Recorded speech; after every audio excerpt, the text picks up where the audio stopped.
Welcome back to Simply Wed Talks. Today we're going to dive into the world of wedding floral. So it's obviously a very important part of a bride's wedding day.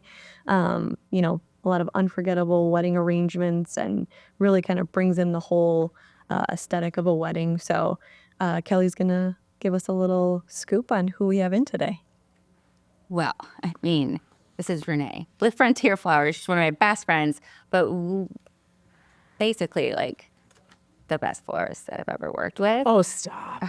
She's an artist. You're talented, but she's from Frontier Flowers of Fontana, and we just want to pick your brain a little bit. I'm here.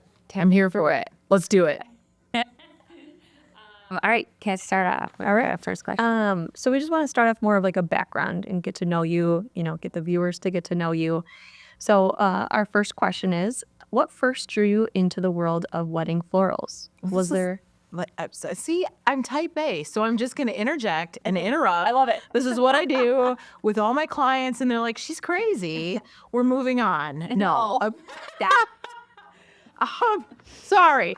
I was about to say it's a long, twisting road. I love it. Let's hear it. Is it really? So I was raised on a farm. My mom had a flower shop on the farm, but it wasn't a traditional flower shop. It was more of a diversified agricultural situation where she was growing flowers, she was drying them, and then she was designing with them, and then she was selling that. So instead of, so I know my mom was in dried flowers way before it was cool, and I hated them. Is that crazy? Yeah, and now they're a big thing, and I'm like, oh my God, take me back. So anyway, that is kind of where it started. I was very reluctant to get involved in floristry. It wasn't my passion. I didn't love it. I was good at it. And So you could have fooled us. yeah. Well, it evolves. So I was good at it, and I really hated the idea of community bathrooms in college. And so I was like, I'm going to take a year off, and I'm going to go work, at a floral studio, and we'll see how this goes. Sure. I'm good at it. This is what I can do. Right. So one thing led to another. And then I went and managed a shop after I worked for another great shop in the area.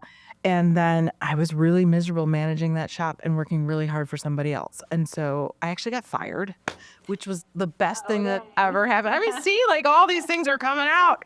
I got fired, and it was the best thing that ever happened to me. I got fired because I was reprimanded for working overtime 3 weeks in a row. And as the manager of the department, you're supposed to regulate that. And I left on like Friday afternoon when I had my 40 hours in because I was reprimanded for 3 weeks in a row and the place was a mess. And I got there on Monday and they're like, you can't leave it like that. I'm like, well, no kidding. Yeah. That's crazy. We're going to have to let you go. Thank you. Good. Like, Bye. break the chain. Where's the door? So I was going to go to college after that. Like I was like, okay, I'm going to go be an ag teacher. I can be in education, that sounds like a good idea. And my mom was the one who was like, I don't think you should do that. And so we found a tiny little place in Fontana with a very reasonable monthly lease. And I started there. And I started super small. And my first studio was like less than 700 square feet. I was basically working in the same space as 10 by 12. But that includes a workbench and sink and everything. I don't know how I did it. Yeah. And I remember when I worked there, I was like, I'll never need a dumpster.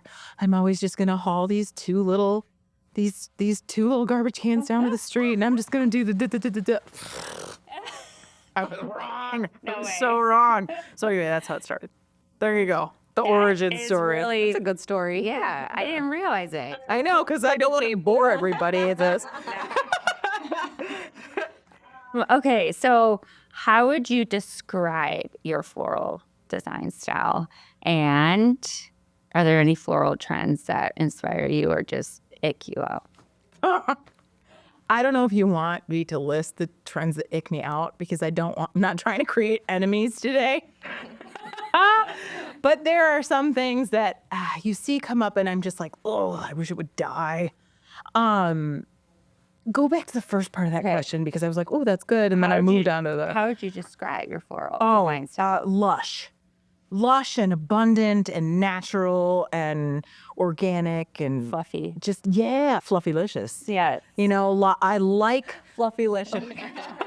You know, I never post on social media, and I sometimes will hashtag that on Instagram, and I'm embarrassed to say that there's a cat who has way more fluffy-licious hashtags than I do, but fluffy-licious, I like that. Yes, I'm a more is more florist. It's not that I don't appreciate like a single really beautiful stem of a rare orchid or a gorgeous dahlia that's like this big. Mm-hmm. It's just that I like abundance. Mm-hmm.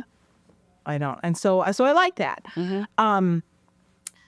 And that's what I would consider my style. Yeah. I think, or what I gravitate towards, and what I like. Lots of depth, lots of texture, but lots of abundance and ruffles and feminine and all that good stuff. Well, I think people don't realize, and they should realize, is that yes, when there are florists that make beautiful arrangements, but there's floral designers, and you are truly a designer. And what you take a wedding from, the first